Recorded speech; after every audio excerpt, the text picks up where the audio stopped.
Bismillahirrahmanirrahim. Elhamdülillahi Rabbil alemin. Ve salatu ve selamu ala Resulina Muhammedin ve ala alihi ve ashabihi ecmain. Allah'a iman etmiş, ahiret gününe iman etmiş, yani imanın bütün şartlarını kabul etmiş, içselleştirmiş bir Müslüman olarak bizim yılbaşıya bakış tarzımız nasıl olmalıdır? Yılbaşı deyince biz inananlar için bu neyi ifade ediyor? Buna geçmeden önce bir ön parantez olarak şunu söyleyeyim.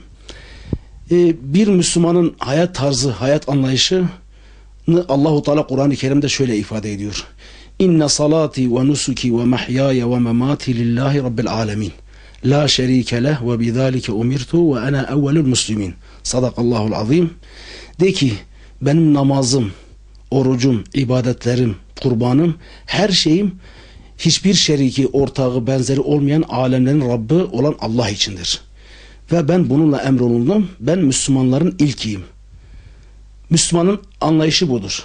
Müslümanın her şeyi, hayatı, ölümü, ibadetleri, her şeyi alemlerin Rabbi olan Allah içindir. Müslüman bir adım atacağı zaman, bir iş yapacağı zaman evvela acaba Allahu Teala bu amelimden razı mıdır, değil midir?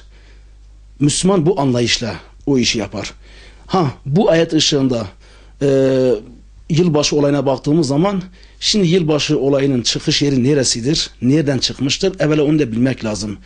Biliyorsunuz yılbaşı veya diğer ismiyle Noel dediğimiz kutlamalar Hristiyanlığın kültüründen çıkmış, Batı kültüründen çıkmış. Sözde bir peygamberin doğum yıl dönümünü kutlama. Halbuki bir peygamberin getirdiği mesaja %100 aykırı olan bir şekilde, çünkü Hazreti İsa Aleyhisselam biliyorsunuz ulul azm peygamberlerdendir. Kur'an-ı Kerim'de Allahu Teala'nın azimet sahibi olarak vasıflandırdığı 5 büyük peygamberden birisidir.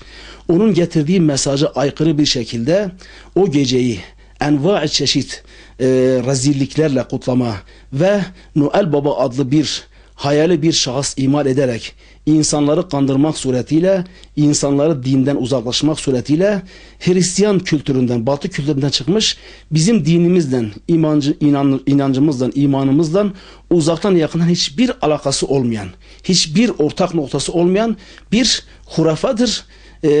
Batıllarla dolu, günahlarla dolu, doldurulmuş, içi doldurulmuş bir anlayıştır, bir kutlamadır. Dolayısıyla bunun Müslümanlarla, inananlarla hiçbir alakası yoktur.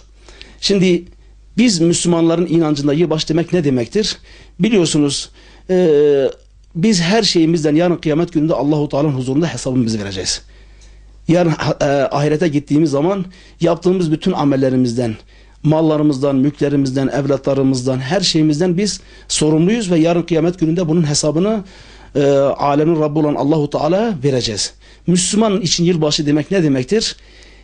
Her şeyle, iyisiyle, kötüsüyle geride kalmış ve Müslüman için muhasebesi, muhakemesi iyi yapılması gereken bir yıldır. Yani Müslüman şöyle düşünecek: benim ömrümden bir yıl daha geçti. Bütün dünyayı bir araya getirsem onun bir saniyesini dahi geri getiremeyeceğim. O zaman benden geçti. Acaba benim o geçtiğim o yıl içerisinde Rabbime ne şekilde ibadet ettim? Mesela bu yıl içerisinde Ramazan'ı yaşadım, haccı yaşadım, mübarek geceleri yaşadım. Bu gecelerde acaba ben kulluk çizgimi ne kadar muhafaza edebildim? Ne zarar ettim, ne kar ettim? Kulluk haneme, ibadet haneme neleri ilave ettim veya ne günahları işledim? Hangi günahlarımdan tövbe ettim? Bunların muhasebesini, muhakemesini iyi bir şekilde yapıp yeni bir yıla öyle bir anlayışa girmesi lazım. Müslüman anlayışı şudur: وَعْبُدُ رَبَّكَ حَتَّى يَأْتِيَكَ الْيَقِينَ. Sana yakin, gelmesi kesin olan ölüm gelene kadar Rabbine ibadet et. Yani can bedende durduğu müddetçe kişi Müslüman Rabbine ibadet etmekle mükelleftir. Bu ibadet dönemsellik değildir, mevsimlik değildir, sezonluk değildir. Kişinin oturması, yatması, kalkması hepsi bir ibadet hükmündedir. Müslüman ne yapacak? Geçen yılı bu anlayışla değerlendirecek. Ve bu gece geldiği zaman özellikle gerçi bütün gecelerde Müslüman Allah'a ibadet mükelleftir ama bu gece ailesinin çevresine toplayacak. Bakın çocuklar, evlatlarım, bizim ömrümüzden bir yıl daha geçti. Biz bir adım daha kabre yaklaştık. Acaba biz bu geçen zaman zarfında neler yaptık? Yapmamız gerektiği halde yapmadığımız kulluk görevimiz nelerdir? Kulluk hanemize neler ilave ettik? Veya hangi konuda kusur yaptık? Hangi konuda hatamız vardır?